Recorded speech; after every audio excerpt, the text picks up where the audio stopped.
Welcome back to another episode of the Katrina Johnson Show. So happy to have you with me today. Remember to subscribe, share the podcast, leave comments. I would love to hear from you guys. Also, you can follow me online at katrinajohnson.online or on Instagram at I am Katrina Johnson. I thank you again for joining me, and let's get into the show.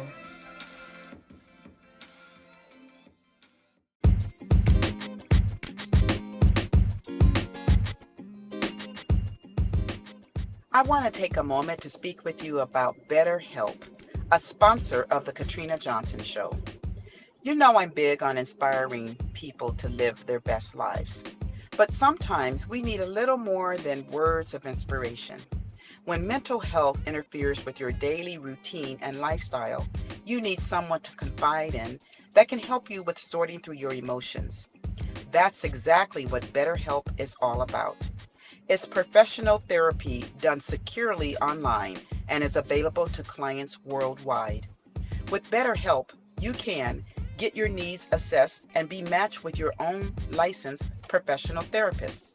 You can log into your account anytime and send a message to your therapist. You'll get timely and thoughtful responses. Plus, you can schedule weekly video or phone sessions so you won't have to sit in an uncomfortable waiting room as with traditional therapy. It's more affordable than traditional offline therapy, and financial aid is available. Remember, living your best life begins with taking care of your mental health. BetterHelp, a sponsor of the Katrina Johnson Show, wants you to start living a happier life today. Visit betterhelp.com/KJ Show. That's BetterHelp, HELP, and join the over 500,000 people taking charge of their mental health with the help of an experienced professional. And here is a special offer for the Katrina Johnson Show listeners. Get 10% off your first month at betterhelp.com/KJ Show.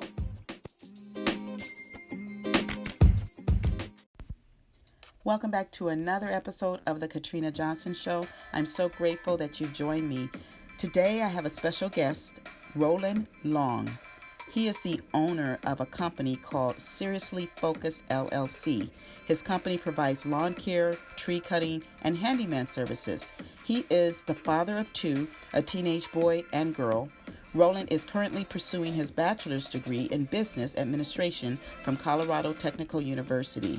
Growing up in a poverty-stricken neighborhood in North Omaha, Nebraska, he had his share of gang and drug-related activities, which got him into a lot of trouble. All it took was a mindset shift for Roland to become a man on a mission with a lot of ambition to become a well-known business tycoon.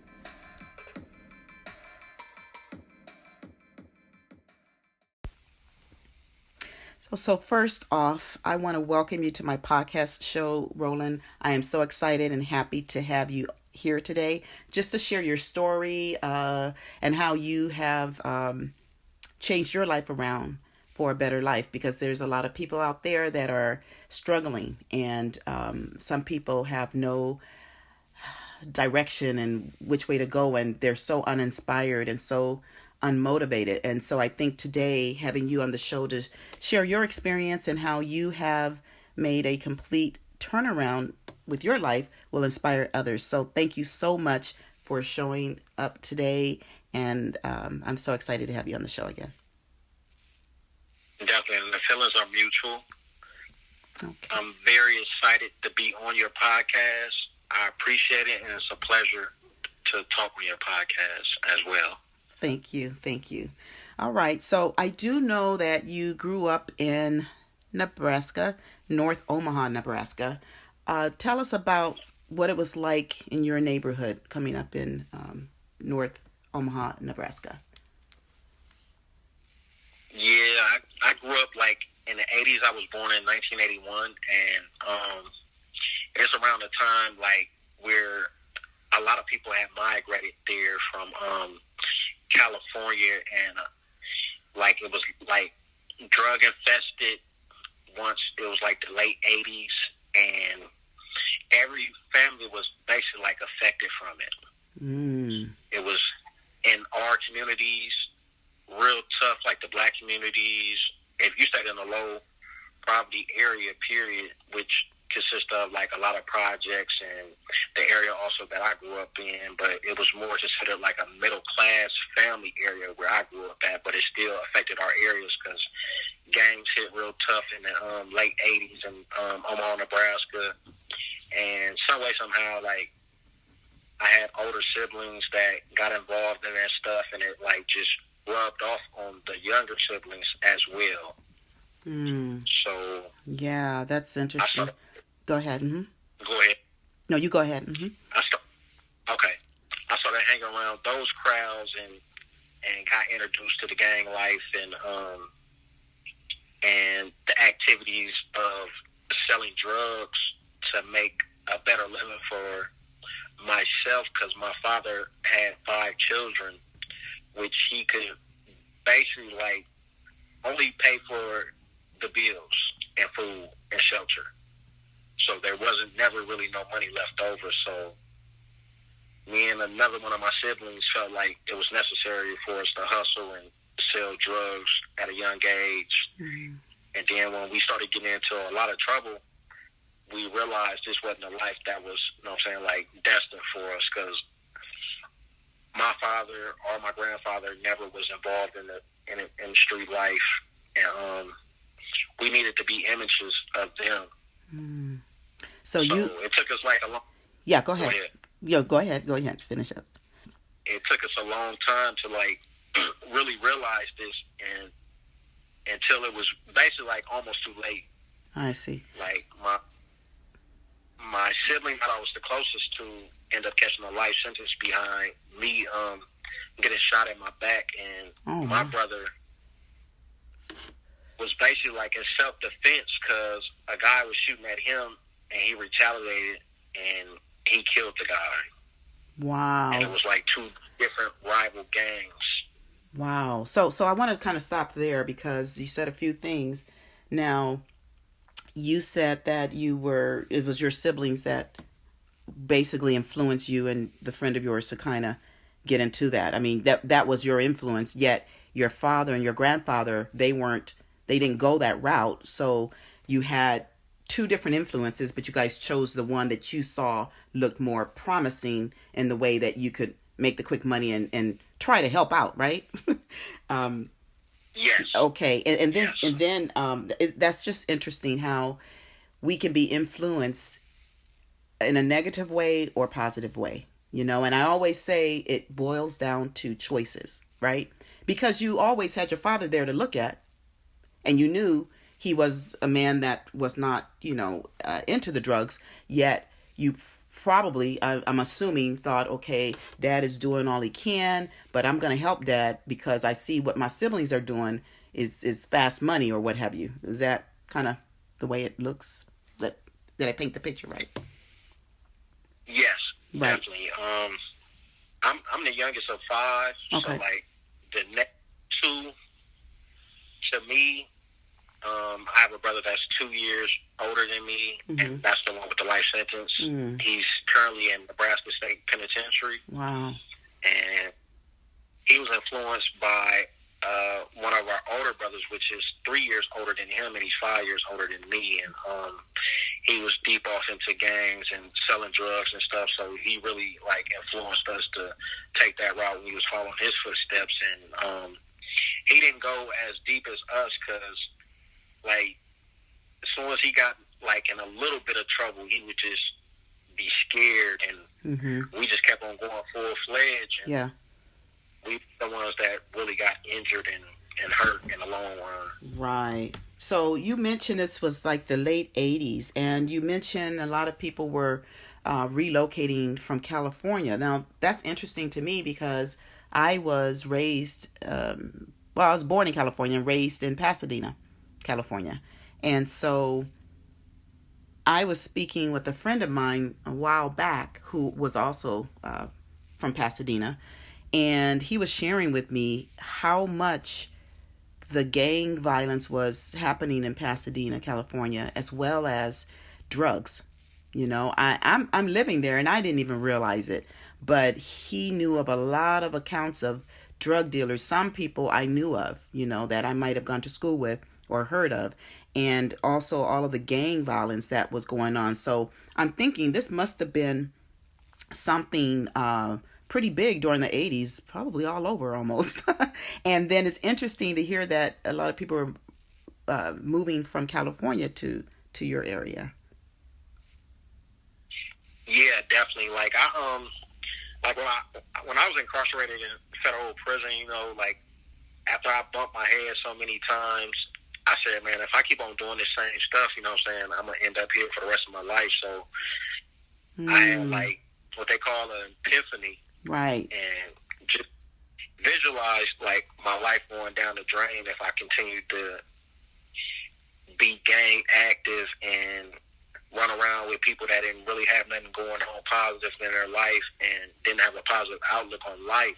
So I sat back and I started doing things. I said, I'm going to start doing things that, you know what I'm saying? Okay, so let me ask you this. Let me ask you this quickly before you go on. What landed you in prison? Trafficking cocaine. Wow. And then how long were you sentenced?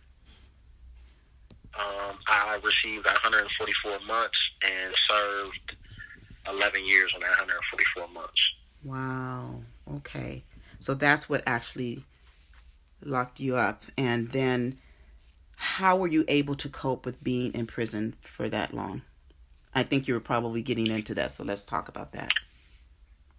Yeah, how I coped was working out, meditating, and a lot of reading and researching. Okay. Like, I fascinated myself by just studying, like, business literature. Okay.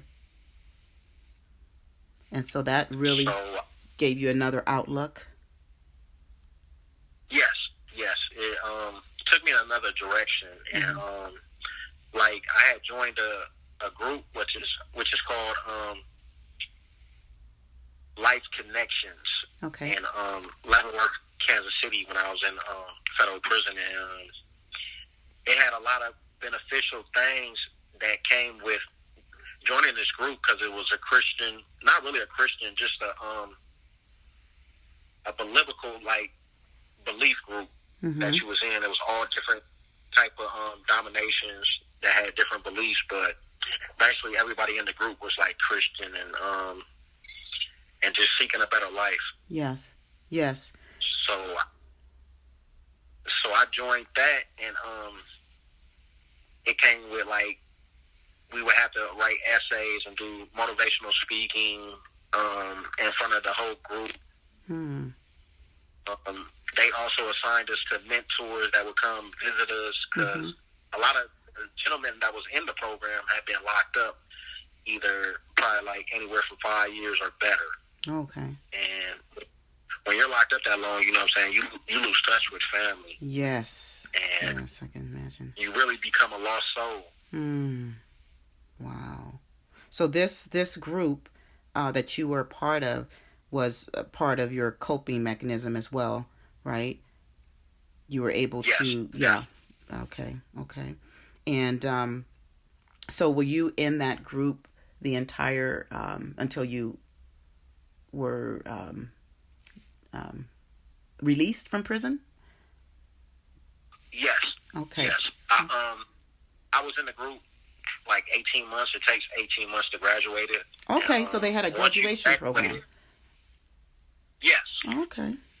Yeah. And once you graduated, like, all the staff that facilitates the group helps you get more halfway house time. That was my outlook. I wanted more halfway house time to get back into society, right, and figure out how to cope and adapt. Well, that's so interesting, because the way TV and the movies paint the picture of federal imprisonment is like you're in there and is humdrum. And I know I've seen movies, and I know there's material for you to read. I know there's meetings and stuff, but this particular program sound like it was setting people up to succeed once they got out. I didn't know they had programs like that in prison.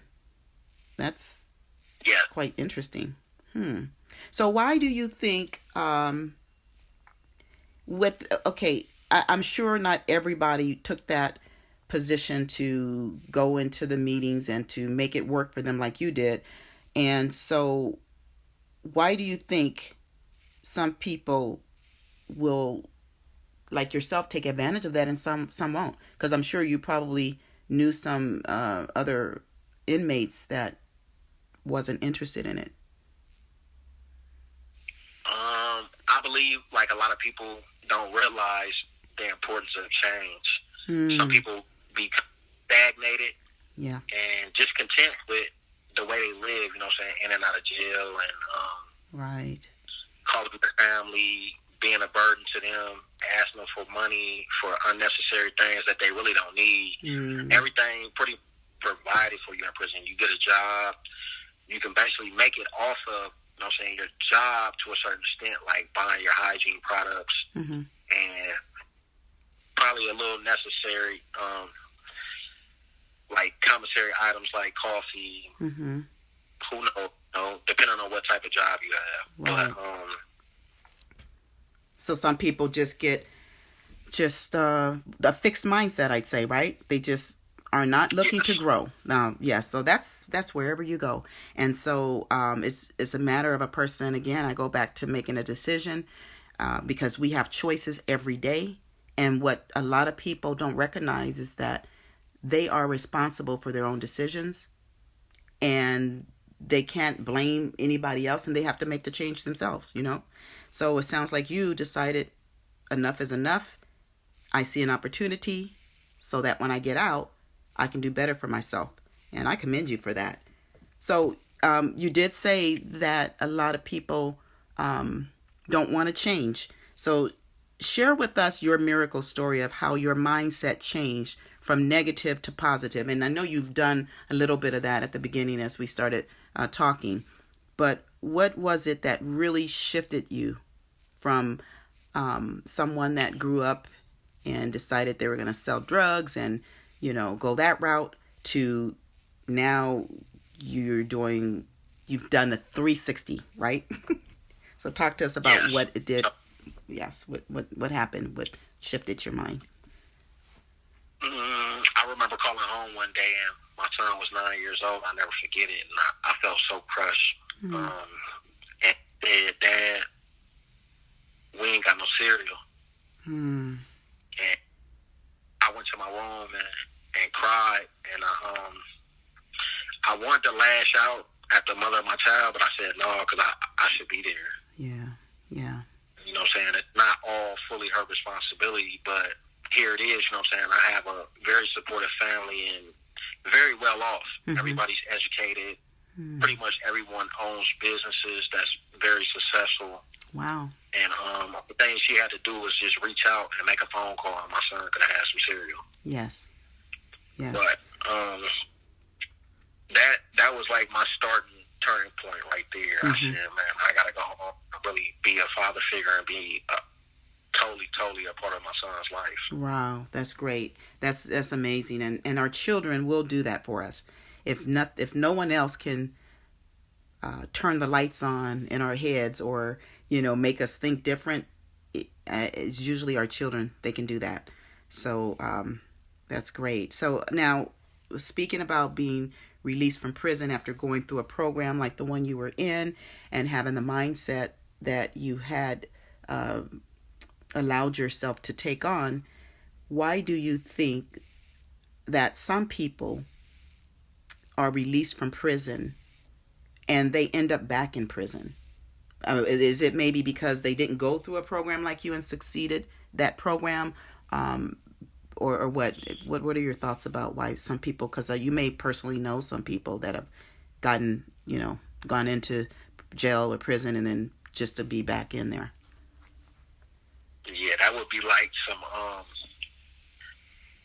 scientific stuff to me, you know what I'm saying, to dig into somebody else's mind. I can only give a personal experience, right? Example from my point of view. Right. But that's like the conception I come up with. People be stagnated and they think it's, you know what I'm saying, a game, which it is, and you playing games with your life. Right. And that's something I'm willing to continue to do. So that's just like saying that's just the life they chose, right? Yes. And it goes back to like what I've said. And I just say this all the time because it is so simple, yet we really don't think about it, but it's a matter of choice. So you decide, I just, this is the life I'm going to live. I can't do any better. All of those thoughts and the fixed mindset that keeps you stagnated, like you said. And it's unfortunate because we're all given the same amount of hours within a day. We all have opportunity, but some choose to go in a direction where they're not taking advantage of the opportunities, and it's unfortunate. But like you said, it's more probably of a mental thing. When you see someone repeating something that is just more detrimental to them than anything, then that's when you got to look at, this is something really much deeper.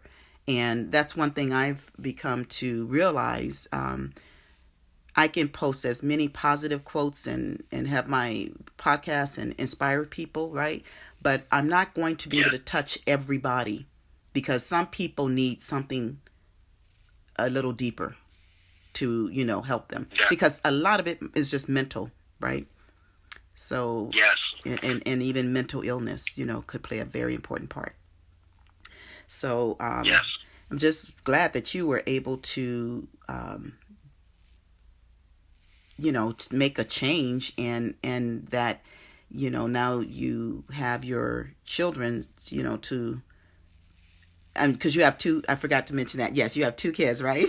A son and a daughter. I think you told me that. Yes. So, you've put yourself in the position to be there for your children. That's really honorable. So, let's talk about what the most valuable lesson you learned while you were in prison. The most valuable lesson? Mm-hmm.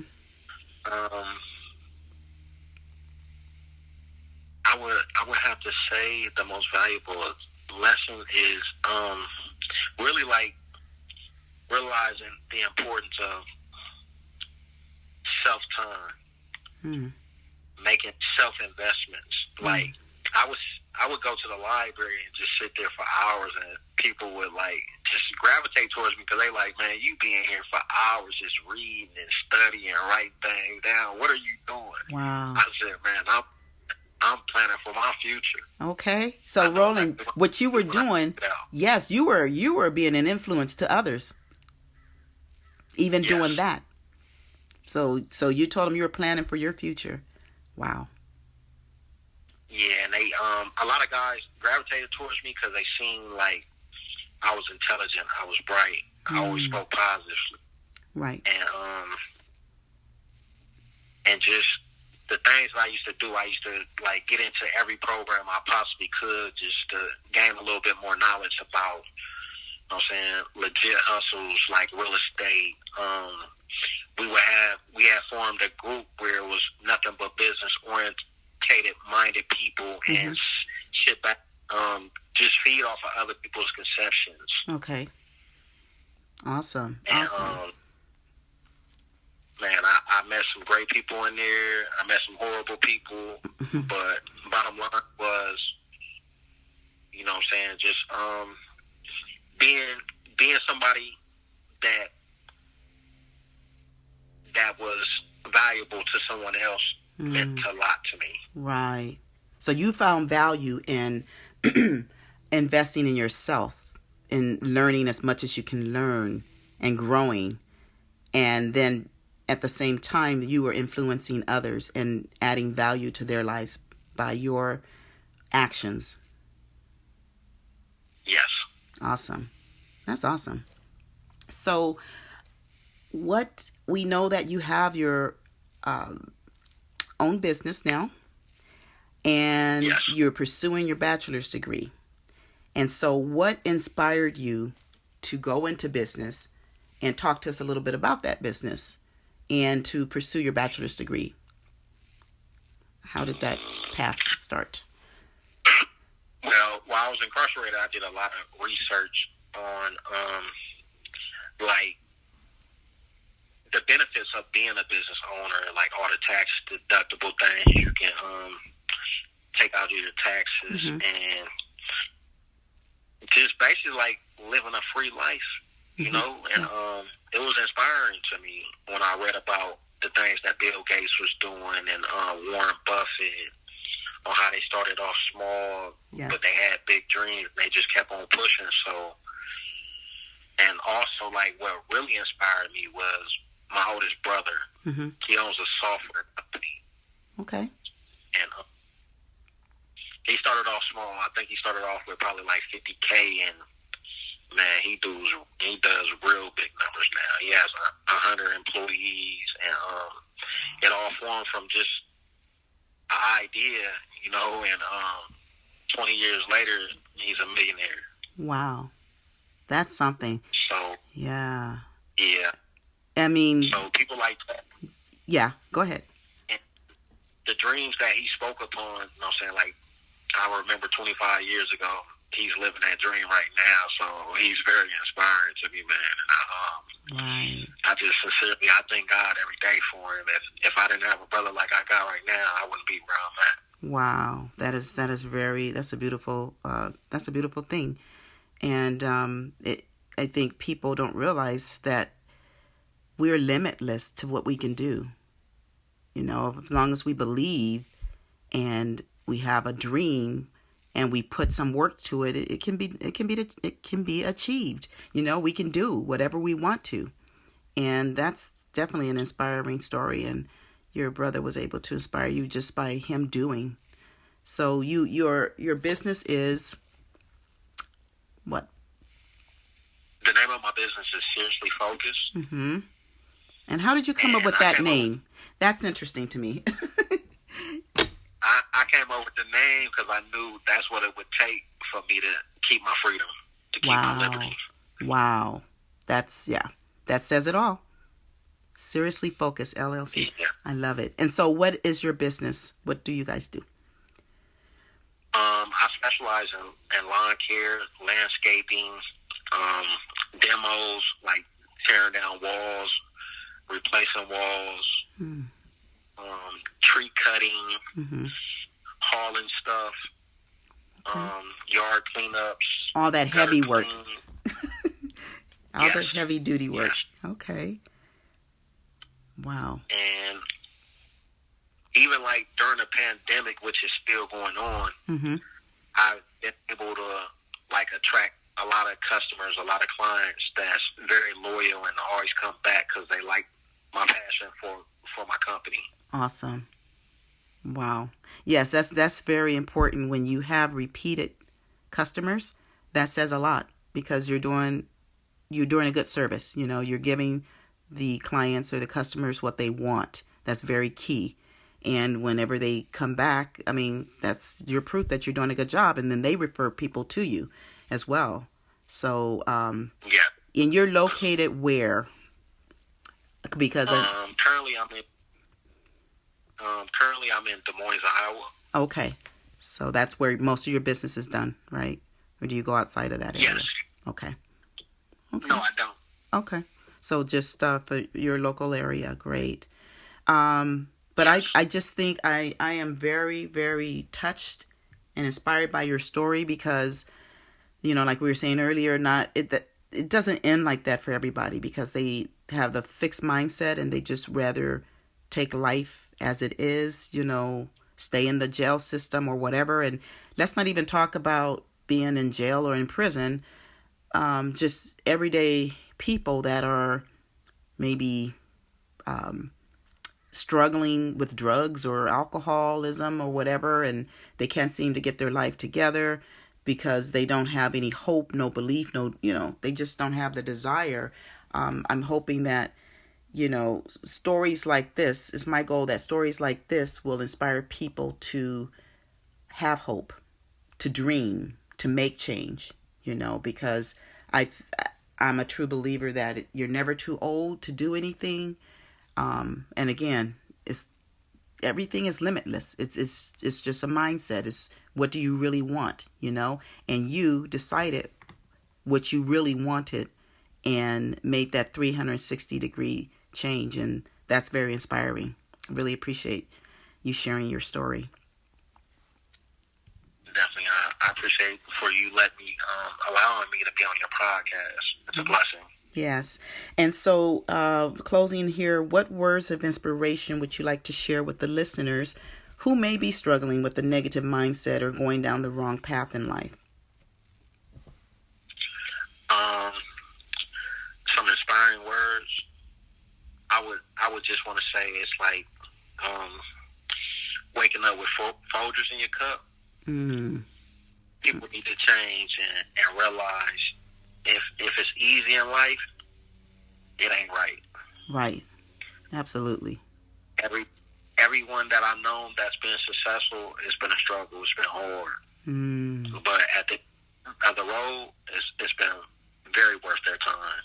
Right. And things might seem hard for definitely gentlemen, women, just being released from prison with no family support because they stop believing in them, because they continue to make, mistakes and mishaps and making the wrong choices, period. Right. Don't give up on self. Life is precious and it's very timeless. Absolutely. We don't have a lot of time on earth, so just do right. Absolutely. One person can change the world. That's right. Absolutely. You're so right. Okay, so where can people find out more about you and your business, Seriously Focused LLC? Where can we find you? I have a different couple websites. My main website that I'm very active on is Google. Okay. Google for business. You can also find another website on Facebook, Instagram, and also I have a wit.com website. And do they, is it just under Seriously Focused on Instagram or, Facebook? What's the handle? Yes, and also Snapchat. I forgot about Snapchat too. Yes, it says Seriously Focused LLC, and it'll pop up with my logo, which consists of Army fatigue colors, and also a big S and F. Okay, so if you're on any of those social medias, you just type in Seriously Focused and it'll come up? Yes. Great. Okay, Roland, well, I got through this interview without calling you Ronald because I kept looking at your name as I was preparing for this interview, and then sometimes I say to myself, okay, Ronald, and I'm like, I don't want to mess that up. So I got through it without saying it. Do people sometimes mistaking your name for Ronald? Yes. Okay. Yes, so I'm glad I didn't call you Ronald because I was so afraid I was going to do that. But Roland, I thank you so much for being on the show, and I just am praying for nothing but the best for your future endeavors. And again, it was so exciting having you on, and maybe sometime down the road, maybe I'll have you back and you can share how far you've come. How about that? Definitely. Sounds like a plan. Thank you. Okay. It's been a pleasure. All righty. You have a great day. Likewise. All right. Bye-bye. Let's keep the conversation going by emailing me at katrina@katrinajohnson.online. That's katrina@katrinajohnson.online. So grateful that you joined me on this episode. Remember, information plus inspiration equals transformation. And until next time, stay inspired.